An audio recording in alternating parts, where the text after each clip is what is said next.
sa tama at makabagong makinarya.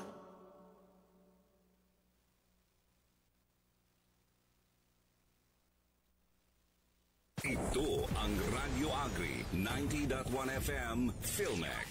Naririnig on air at napapanood online. Sa Agri, ikaw ang bida sa paggamit ng agri-makinarya, tamang teknolohiya, balita at impormasyon. Radyo Agri 90.1 FM Filmec. Kasaganaan para sa bayan.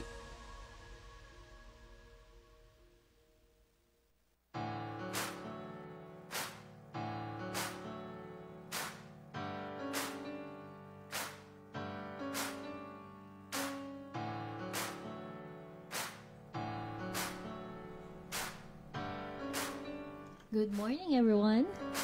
So, 6 minutes past 10 in the morning. Nandito ulit tayo sa Usapang RCEF. Modernong pagsasaka.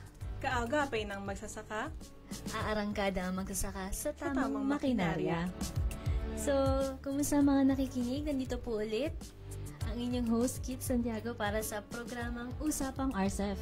Kasama niyo rin po ngayong umaga, si Joe Ruedas naman po. Yes, so ang aking co-host ngayong araw ay si Joe. Magandang umaga sa iyo, Joe. Kumusta ang iyong Wednesday?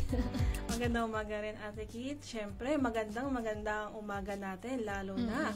At ngayon, meron tayong programa, ang ating programa sa Usapang RCEF. Yes, and for the information of everyone, itong Usapang RCEF for this year, ito nga po muna ang aming last airing for this year. Yes po, at magbabalik din tayo sa Enero, agad-agad. So, by January po, mag-resume ang ating airing and live streaming. So, samahan nyo kami, makinig at manood po sa Usapang RCEF.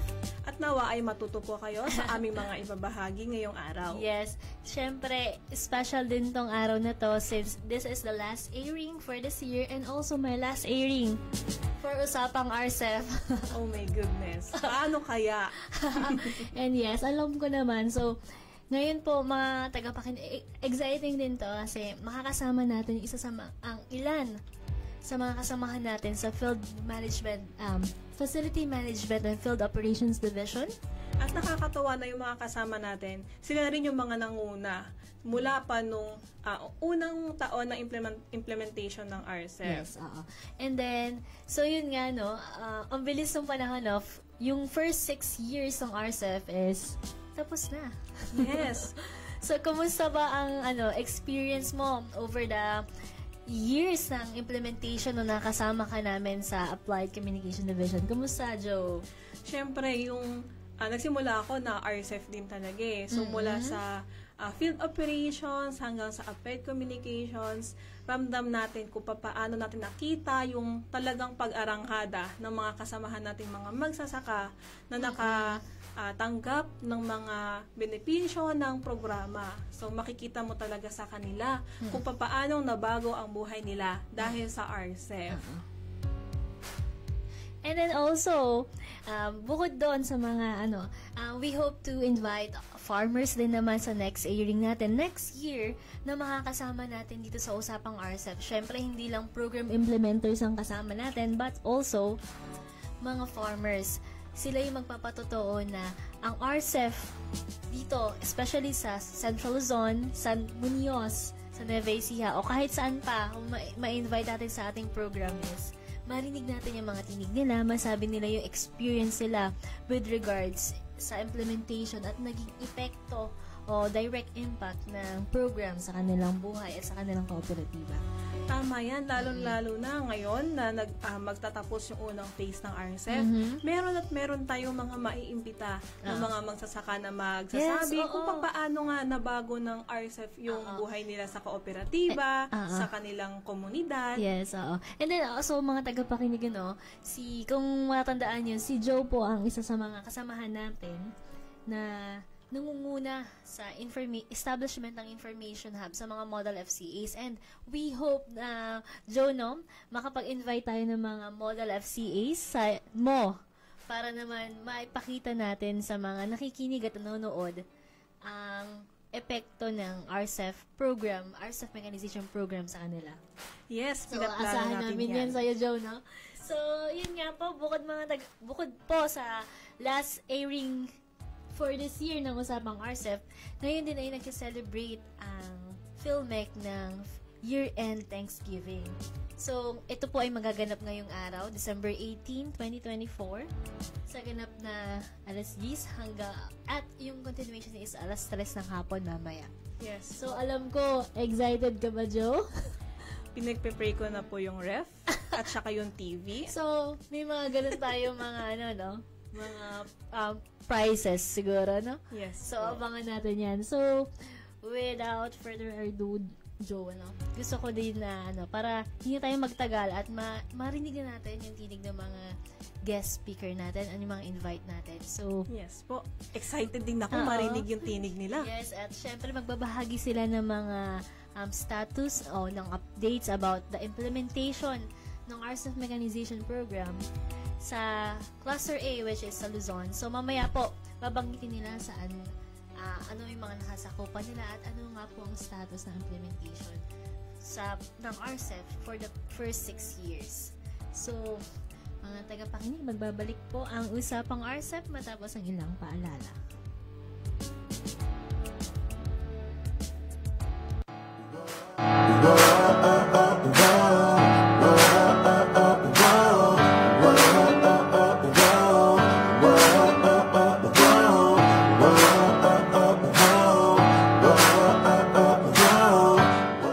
Si Yolanda Isguera, ang chairman ng Morong Multipurpose Cooperative na matatagpuan sa Morong, Bataan. Ang amin pong kooperatiba ay namamayagpag na po sa loob ng 29 na taon dito sa bayan ng Morong. Kami po ay patuloy na nagpapasalamat sa DA Filmec sa pagkakaloob sa amin ng tractor, harvester at transplanter. Napalaking tulong po ito sa aming mga magsasaka dito po sa bayan ng Morong. Hindi po tulad nung traditional na pagsasaka, kinakailangan mo pang maghanap ng tao para maggapas, magsunong at mag-ani ng aming pong aanihin sa aming pong pagsasaka. Nagpapasalamat din kami na kami ang napiling Model FCA ng Filmec. Umaasa rin po kami na marami pa pong darating na mga gamit pang makinarya para mas lalo pa pong lumaki ang aming kita. Gayon din po, ang mga magsasaka po ay matulungan din po sila sa kanilang pagsasaka. Gayon din po ang lahat po ng mga miyembro at mga taga-Morong. Maraming salamat po.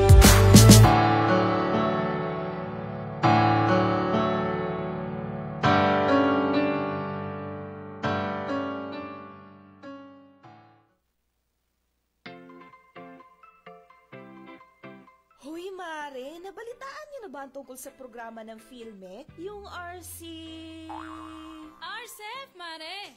Oo naman! Nalaman ko nga na para sa ating mga magsasaka yun. Balita ko, maaaring mag-apply ang samahan natin. Aba, talaga? Baka naman fake news yan. Ano naman ang pakinabang natin dyan? Hindi to fake news, Mare. Ang RCEF o Rice Competitiveness Enhancement Fund ay programa na nabuo mula sa Rice Tarification Law. Naglalayon itong tulungan ang mga samahan na magsasaka na makapagsabayan sa mga karatig bansa. Sa mechanization component nito ay maaari tayong mag-request at makatanggap ng mga makinaryang pansaka. Tumpak! At dahil sa mga makinaryang yan, inaasahang mababawasan ng 2 hanggang 3 piso kada kilo ang gastusin natin sa produksyon ng palay. Hep-hep! Maliban dyan, mababawasan pa ng 3 hanggang 5% ang nasasayang na butil sa makatapos ani. Wow! Ang galing ng RCEF!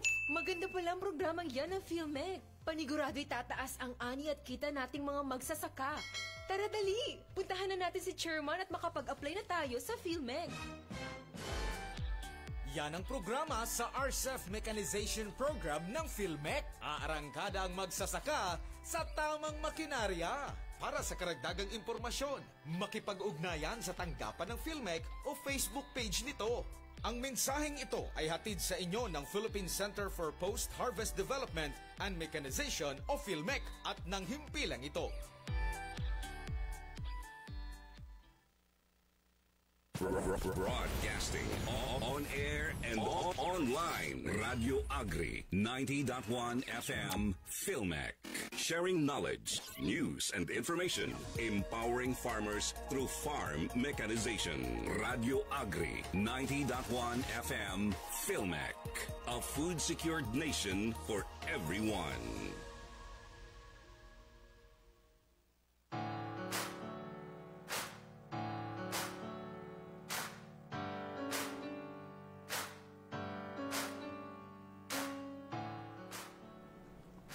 Okay, nagbabalik ang usapang RCEF. So, kumusta po mga mga kasamahan po natin na nakikinig. Magandang umaga sa inyong lahat. So, muli kasama ko po ngayon si Engineer Roland Ruiz at Engineer Matet Sabrevilla. Magandang umaga po sa inyo. Good morning, good morning. So, kumusta po ang Wednesday? Excited po ba? Excited? Sarap. Sarap po. Pero yun nga, so bago tayo maging excited, gusto naman namin marinig. No, Joe? Gusto namin marinig yung isi-share about sa implementation ng RCEF Mechanization Program sa inyong area. So, yun nga po, hindi na ako magpapaligoy-ligoy pa, no? So, ano nga ba ang ating unang tanong, Joe? So, ayun. Sige, sisimulan ko na. Yes, tanong naman natin sa kanila. Introduce niyo po muna yung sarili niyo. And ano po yung mga rehiyon na sakop ng inyong cluster? So, yan. Good morning mga ka-RCEF. So, I am Matet Sobrevilla. So, ako po yung cluster head ng Luzon 18 na tinatawag. And kasama ko po si Roland Ruiz po. Ako po yung Assistant Cluster Head and Region 1 Focal po ng RCEF. So, kami po yung mga ate and kuya ng Luzon A Cluster. So, for Luzon A Cluster po, we are under ng Facility Management and Field Operations Division na main implementer ng main implementer ng Filmec with regards sa RCEF mechanization components. So, for Luzon A Cluster, we are covering regions 1 and 3. So, the Ilocos region and Central Luzon. So, we have a total of 11 provinces. For Region 1, we have Ilocos Norte, Ilocos Sur, La Union, and Pangasinan. And for Region 3, so, meron po tayo sa Region 3 na 7, yung Aurora, Bataan, Bulacan, Nueva Ecija, Tarlac, Pampanga, tsaka yung Zambales. So, 11 provinces, no?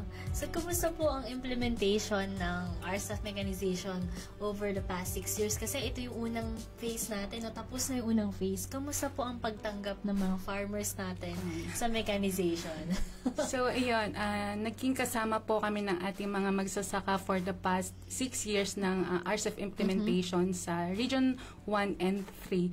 So, maraming challenges, pero despite of the challenges ay masaya kasi nakapagbahagi tayo ng iba't ibang klase ng makinarya. So, for the status naman ng distribution natin for the Region 1 and 3, we have a total of 6,400 na procured na technologies. 6,400? Yes. Production and post-harvest facilities po ito.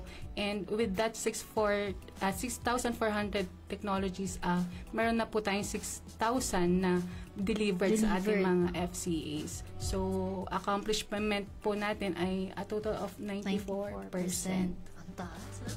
So, yun yung palang ay sa first 6 years. Yes. So, ano po ba ang inaasahan? Tuloy-tuloy ko na po, mga engineers, no? Ano po ba ang inaasahan ng ating mga farmers at yung mga nakikinig na gustong maging bahagi ng RCEF sa second phase? Kasalukuyan po, di ba, yung pagpapalawig ng extension program natin. So, ano po ba yung ine-expect o i-anticipate ng mga magiging potential beneficiaries natin? Opo. So, sa ngayon po, yung pong ating programa, yung first phase po natin, una pong nilagay natin dun sa amendment ng 2.0 na kung tawagin po natin. So, kasama na po yung mga warehouse tsaka shed po ng mga post-harvest technologies. Doon po kasi sa first implementation po natin, yung unang phase po, sagot po yun ni beneficiary. So, kapag nag-apply po sila ng post-harvest technologies, ang counterpart po nila is yung warehouse or yung shed na paglalagyan po ng kanilang request. Dito po sa 2.0 po, dito po sa amendment, ay kasama na po doon sa request. Kaya medyo mababawasan na po yung gastos nila doon sa. Pero kailangan pa rin po na yung lupa na pagtitirikan ay nakapangalan o titulado po doon sa FCA po natin na mag-a-apply. Okay. Also, opo. So, meron pa po yung pangalawa, yung mga munisipyo po. Meron po kasi tayong mga munisipyo at syudad dito sa cluster po natin, sa Luzon A, na hindi po kasama dun sa RCEP 1.0. So, sa 2.0 po, may isasama na po natin sila. Kaya medyo luluwang po yung area. At the same time, lumaki din naman po yung budget natin from 5B, naging 9B po. 9 billion. So, malaki na yung magiging coverage. At the same time, mas konti na lang yung magiging requirements ng mga co-op natin pagdating sa post-harvest facilities. Yes. So, yun nga po mga tagapakinig sa lahat ng mga nanonood dyan. So, ang kailangan nilang na counterpart ng mga beneficiaries o potential beneficiaries yung gusto makareceive ng post-harvest facility ay yung tituladong lupa nila. So, pag-aari dapat ito ng kooperatiba. No? May gusto lang akong i-add. Yes, kasama rin po sa amendment ng rice tarification law is yung pag-establish natin ng mga pharmacies na tinatawag. Ito yung fabrication and repair and maintenance centers. So we are going to identify yung mga qualified FCAs per province na magiging machine shop or fabrication shop na mga na makakatulong sa fabricate or pagmamachine ng mga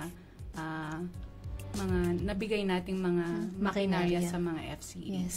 So, ito ay mga local manufacturers po ang itatap natin. So, party rin to ng pagpapalawig natin sa program, sa extension for the RCEP 2.0. Tama po ba? Kasi dun sa past 6 years po, siyempre, inaasahan natin yung mga naipamigay po natin ng mga nauna. Meron na po yung mga nagiging sira o problema. So, nag-isip po tayo ng alternatibong paraan para makalis pa rin po sila sa gastos. At the same time, yung pong kikita rin po yung samahan po nila sa paggawa po ng mga makinarya natin. Yes. And at the same time, yung support natin sa local manufacturers, no?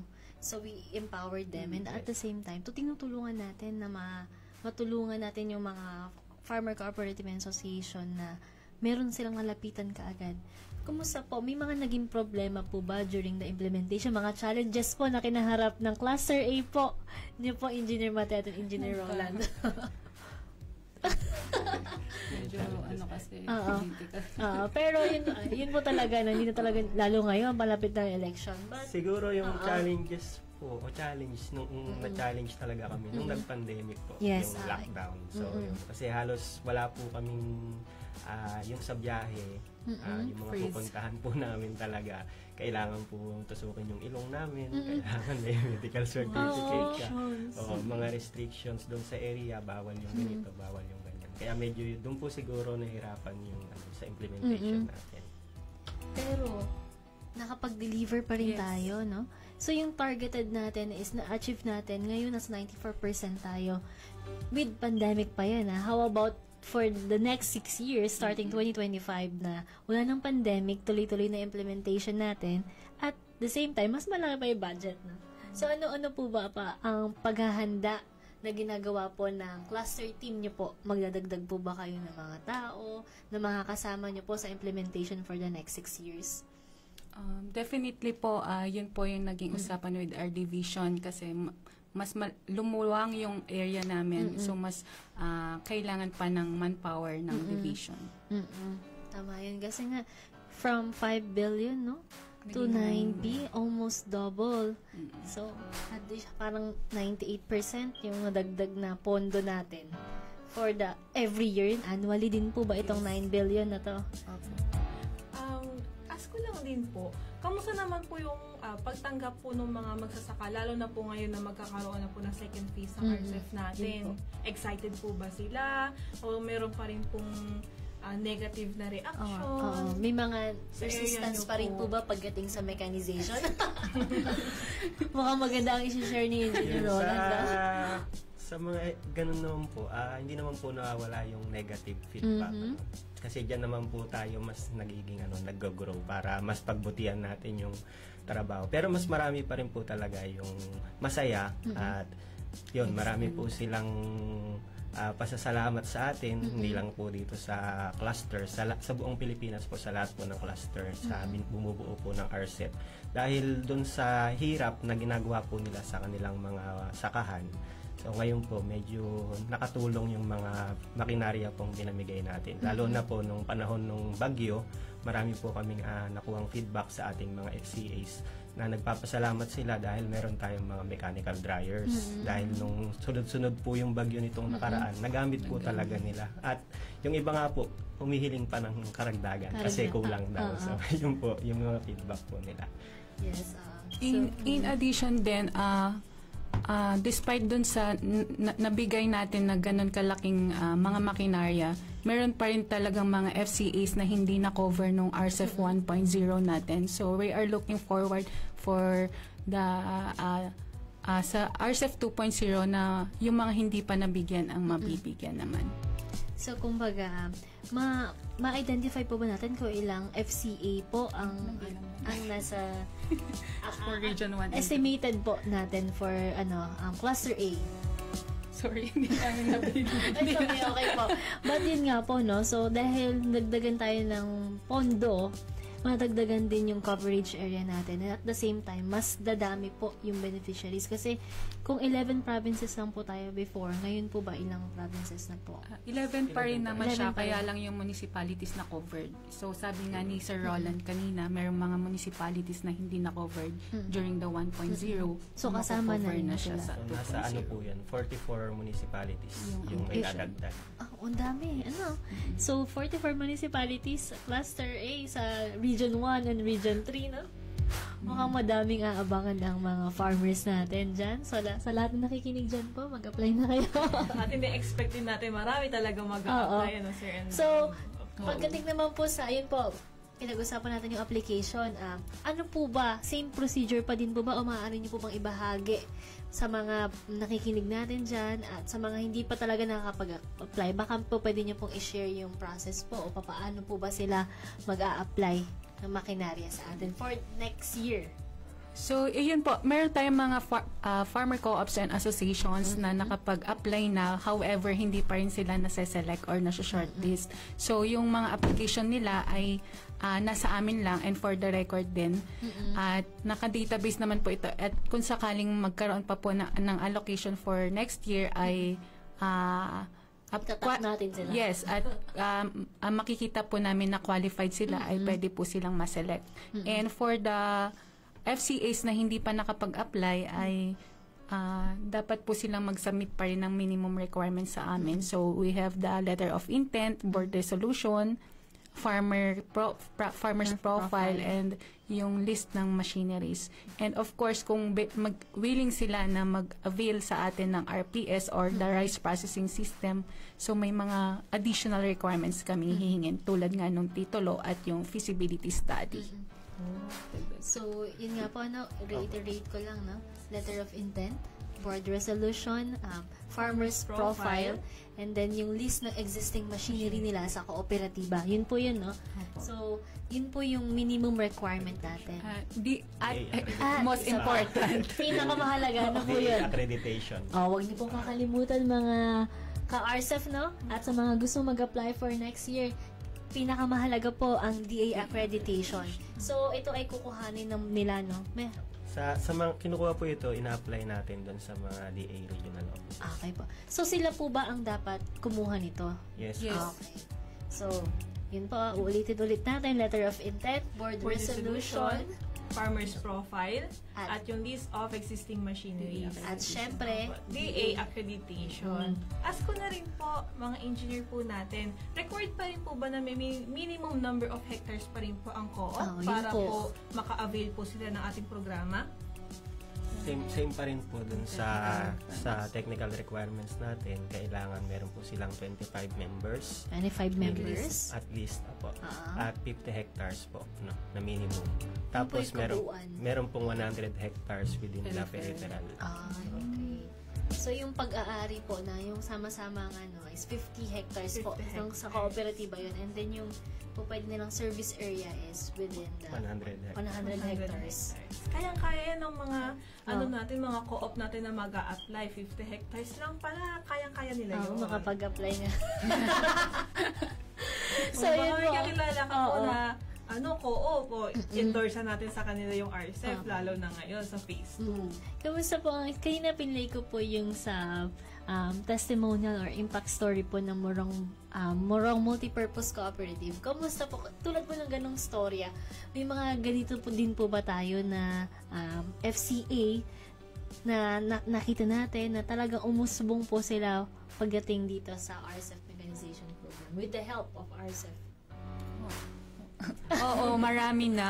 Actually, marami na tayong mga nabigyan ng impact talaga ng mga kooperatiba at associations. So, isa rito yung Center Co-op na nabigyan natin ng napakalaking rice processing system na ngayon ay talagang nagagamit at nag-ooperate na yung kanilang milling facility. And meron ding FCA na nag-testimony na nakabili na ng paddy hauler using their using the RCEF machinery na binigay natin. So, ikaw, Roland, baka may share. Ganun din po. Sa Region 1 naman po, kasi yung area ko po is Region 1 din. So, marami rin po tayong mga nakita ng mga FCA. Hindi lang po dun sa kumita, kundi natuto rin sa bagong teknolohiya. Gaya po yung mga crop establishment technologies. So, noon po, ang ginagawa nilang practice ay yung sa pagtatanim na mano-mano. So, ngayon gumagamit na po sila ng transplanter. At nakita po talaga nung beneficiaryo natin yung tulong ng mga rice transplanter dahil una po ngayon mahirap na daw kumuha ng manananim tapos mahal na ang bayad, pero dun sa transplanter na ginagamit nila malaki po talaga yung natitipid at the same time tumataas din yung yield. So kaya yun sa mga post-harvest naman po, mga nabigyan din natin ng rice processing system like sa Bacara, sa Pildig, dito sa Pangasinan, sa Natividad. So mga magaganda rin po ang feedback nila at talagang umusbong o kumita rin po yung mga samahan. Yes. Ito, share ko lang din, kasi nag-share naman tayo. Mamaya mag-sharing tayo ng experiences. Ano naman, ito na-observe ko kasi nga, we have visitors and media visitors din nung nakaraan na dinala namin sila sa Center Co-op. Ito ay yung sa Gimba, Barangay Kasongsong, Gimba, Nueva Ecija. So, nakita ko si Chairman Shinare niya talaga kung paano ang naitulong talaga ng RCEF, especially po ng PhilMec, no? Hindi naman sa pagkukuhan, but yung PhilMec mismo na tumulong para magkaroon sila ng ganito. Like, for example, nag-provide lang sila ng warehouse.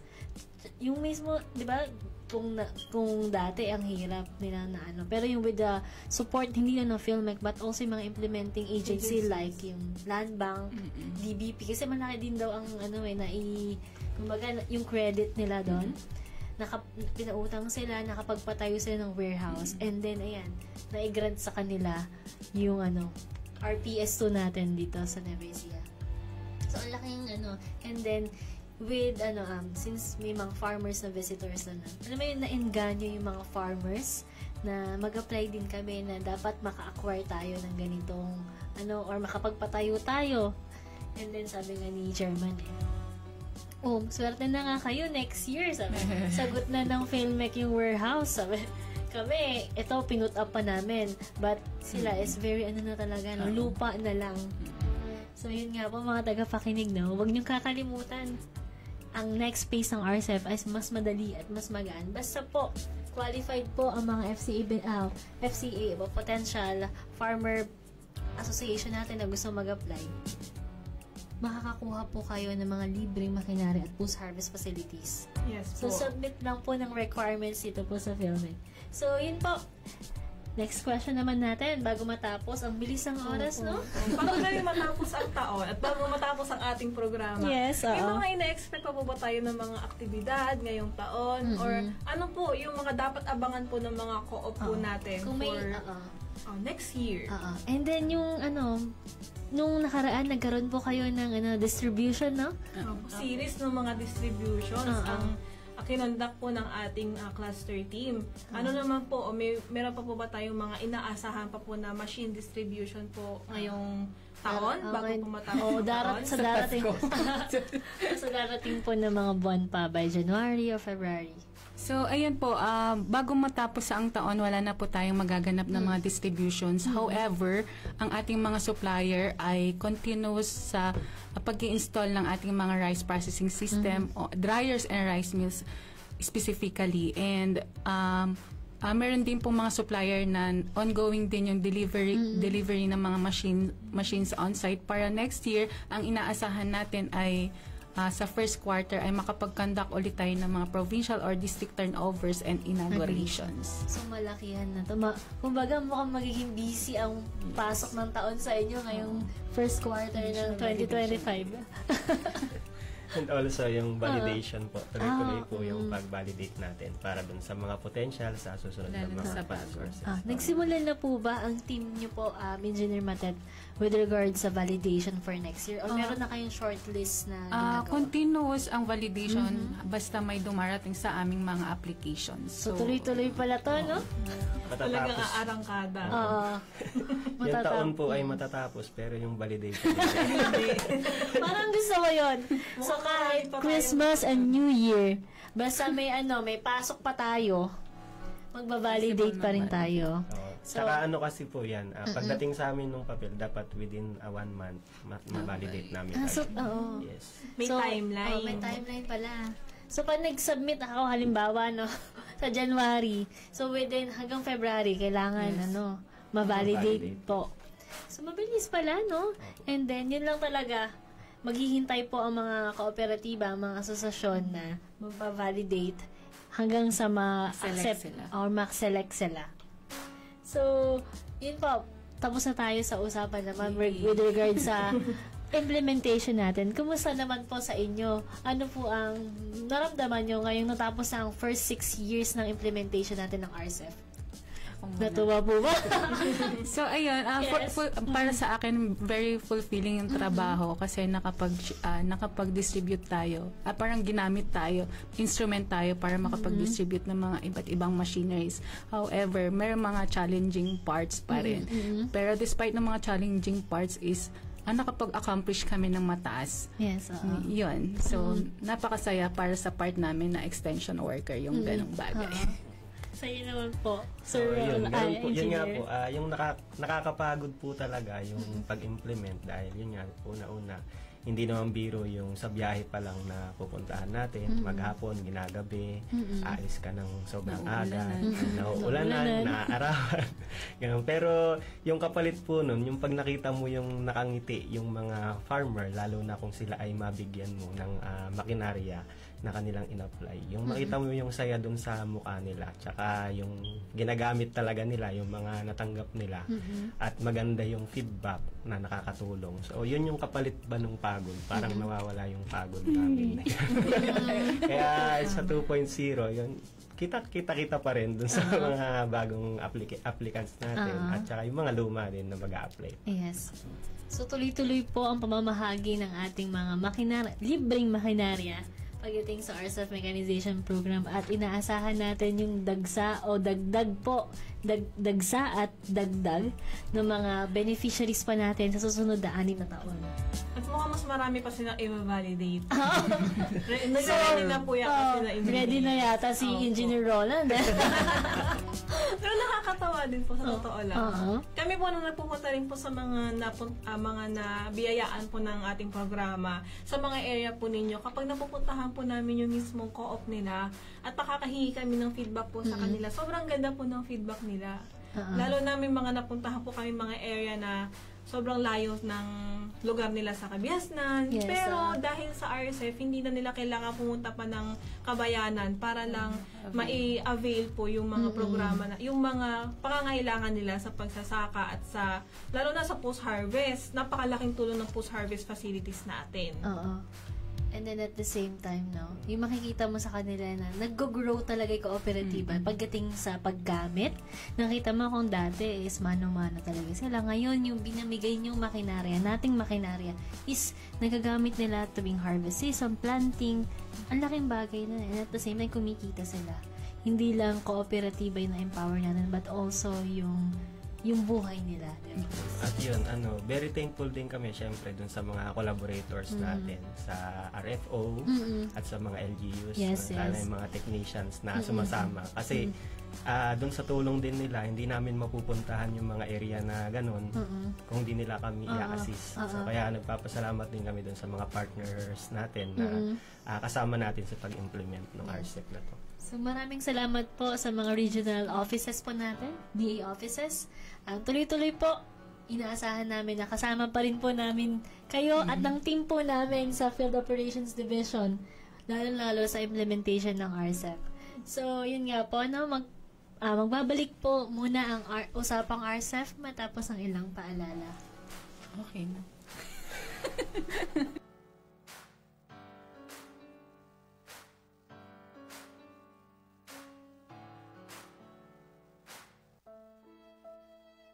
Mahal, bakit parang ang lalim ng iniisip mo?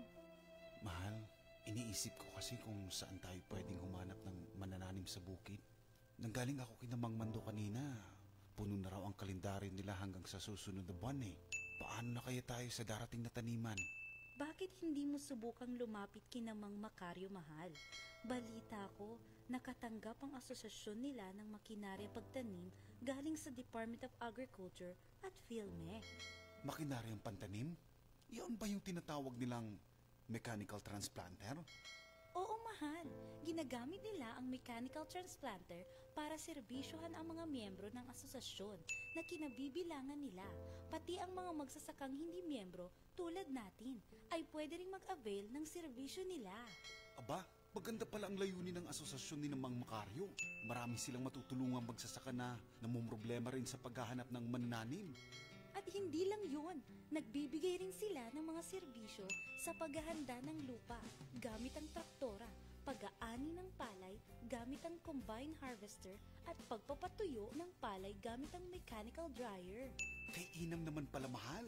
Bukas na bukas sasadya ako sa opisina nila Mang Macario. Salamat sa magandang balita, mahal. Swerte ko talaga sa misis ko. Aarangkada ang magsasaka sa tamang makinarya. Ang mensaheng ito ay hatid sa inyo ng Philippine Center for Post-Harvest Development and Mechanization o PhilMec at ng himpilang ito.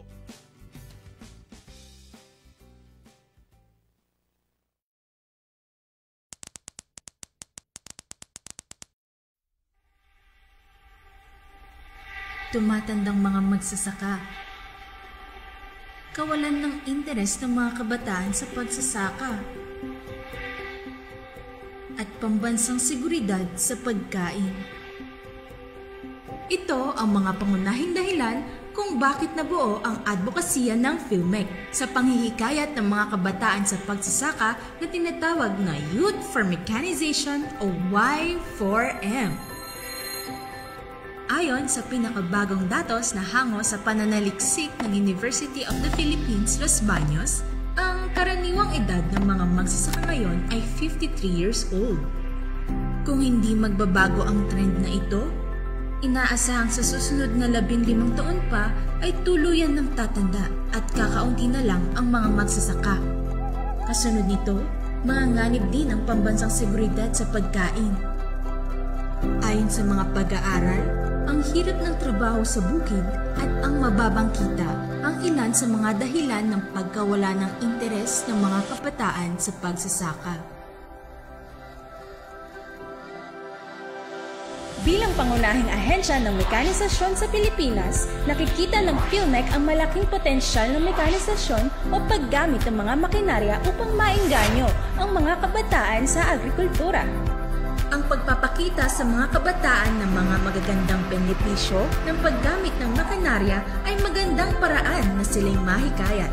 Mula sa pagpapagaan at pagpapabilis ng gawaing bukid hanggang sa pagkakaroon ng mas mataas na ani sa mas murang halaga ay ilan lamang sa magagandang pakinabang ng mekanisasyon. Layunin ng Y4M na mabago ang imahe ng agrikultura sa pananaw ng mga kabataan sa pamamagitan ng paggamit ng mga makinarya mula sa paghahanda ng lupa hanggang sa paggigiling. Hindi kalabaw, kundi 4-wheel drive tractors na ang gamit ngayon. Hindi na maghapon na kayo po dahil sa mechanical rice transplanters o precision seeders sa pagtatanim. Goodbye na sa kari dahil narito na ang rice combine harvesters. Wala na ring highway drying dahil sa mechanical dryers at mas marami na ang masasalba sa makabagong mga rice mills. Isa sa puso ng isang Y4M advocate ang ACT's commitment. A. Para sa adoption. Hinihikayat ng mga advocates na tangkilikin ang paggamit ng mga makinarya sa pagsasaka. C. Para sa champion. Himukin ang iba pang mga kabataan na bumalik sa pagsasaka sa pamamagitan ng mekanisasyon. C. Para sa connection. Makilahok sa isa sa mga networks ng Y4M na bubuuin ng programa batay sa kanilang interes. D. Para sa training. Magsanay ng mga kaalaman ukol sa mekanisasyon. S. Para sa support.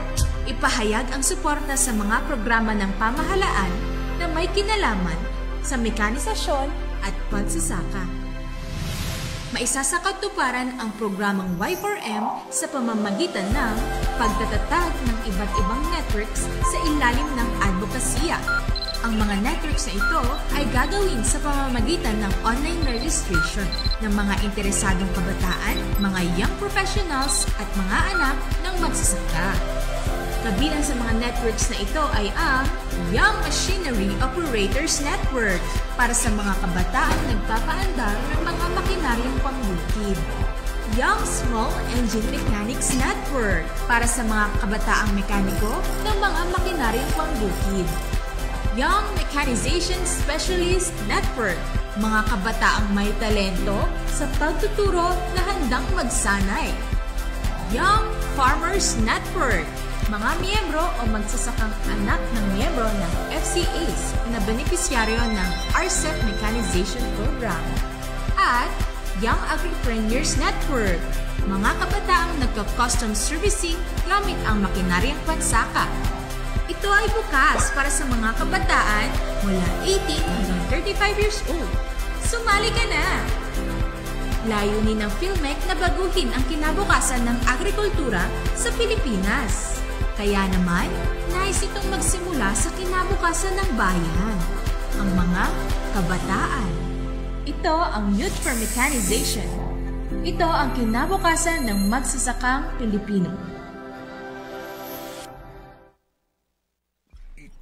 Ang Radyo Agri 90.1 FM PhilMech, naririnig on air at napapanood online. Himpilan ng Department of Agriculture, Philippine Center for Post-Harvest Development and Mechanization. Radyo Agri 90.1 FM PhilMech. Sa Agri, ikaw ang bida sa paggamit ng agri-makinarya, tamang teknolohiya, balita at impormasyon. Radyo Agri 90.1 FM PhilMech. Kasaganaan para sa bayan.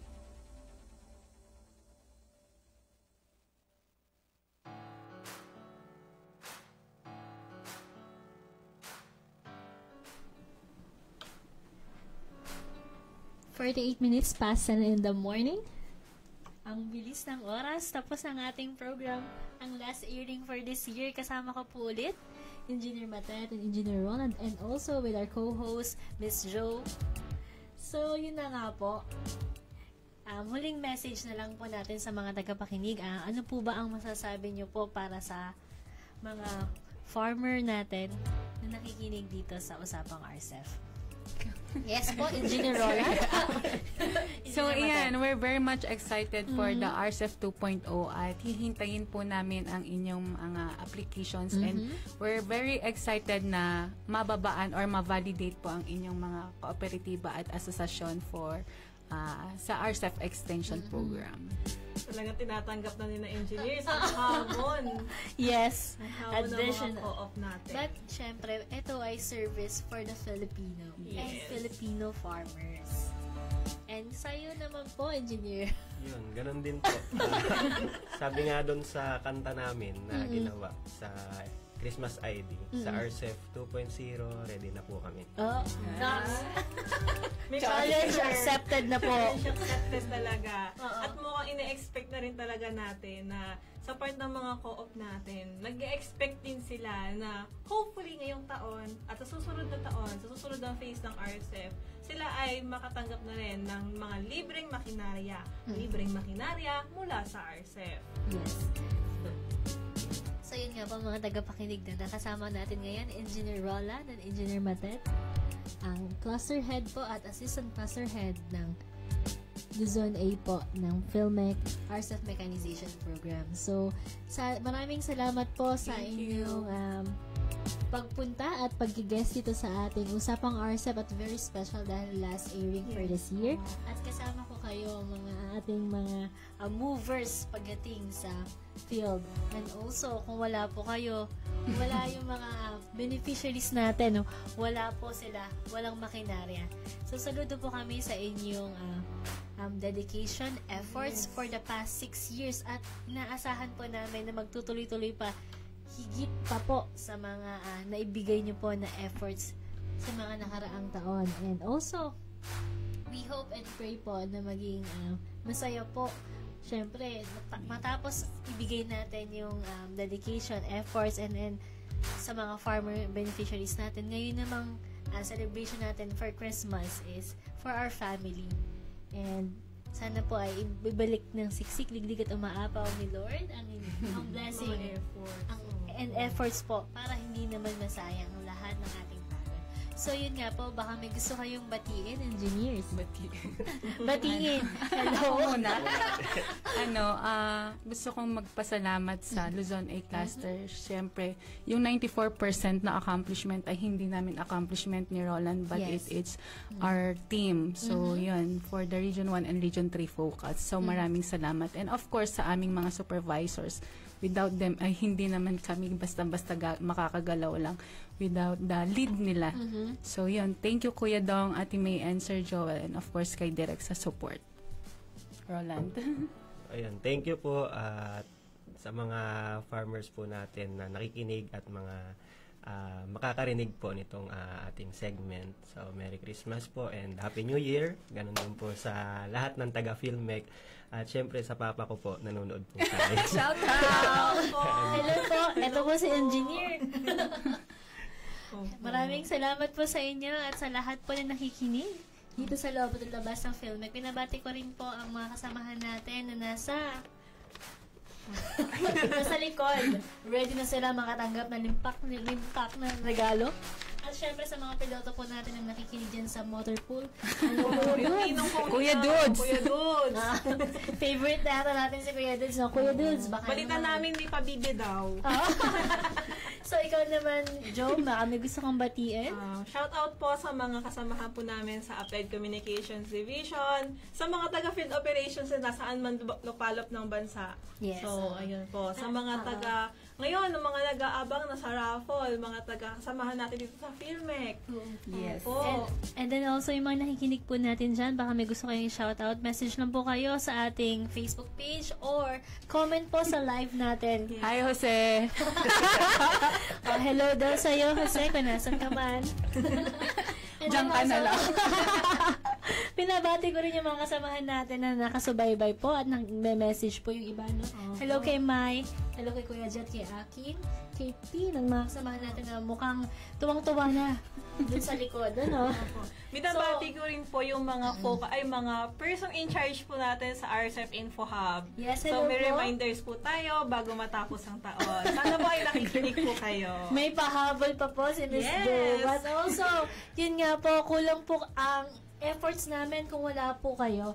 And then, maraming salamat po sa lahat na nakikinig ng Usapang RCEF dito man sa loob ng PhilMech o sa labas at sa nanonood po ng ating live stream. Patuloy po kayong makinig at manood. Subaybayan ang aming programa.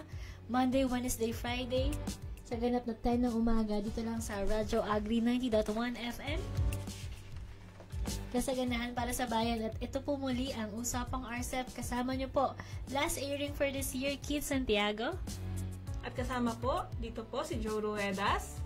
And para sa Usapang RCEF, modernong pagsasaka, kaagapay ng magsasaka, kaarangkada ang magsasaka sa tamang makinarya.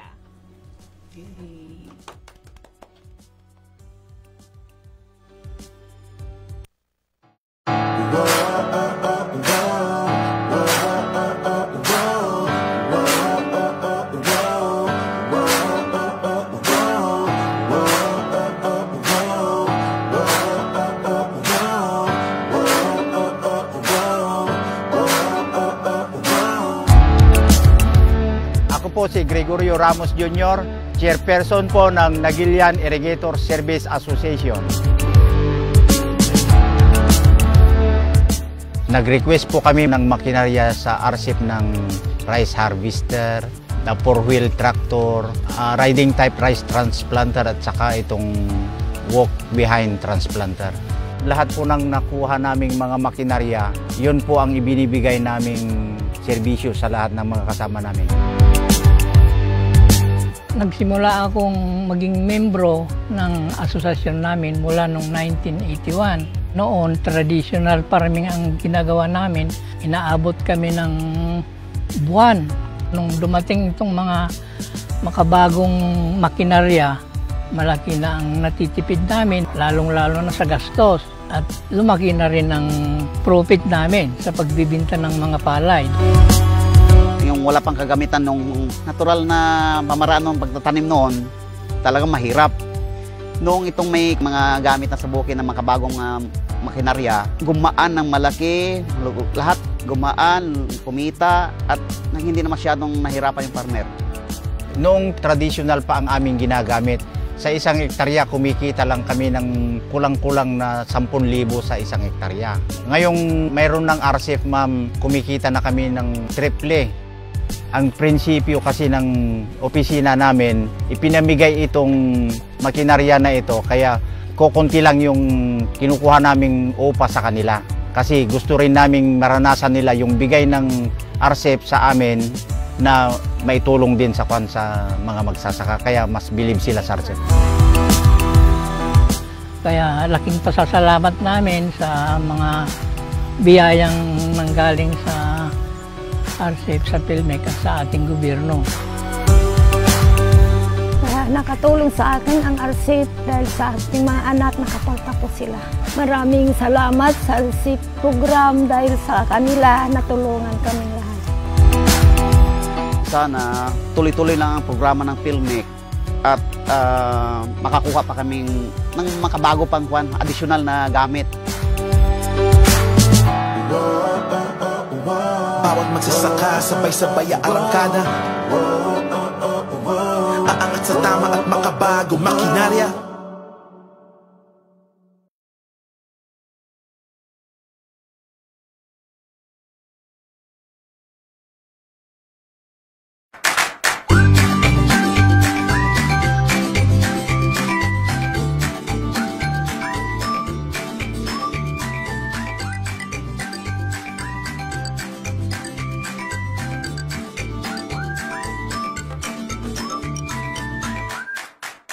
Basta makinaryang RCEP, Makinig sa Usapang RCEP dito lang sa Radio Agri 90.1 FM.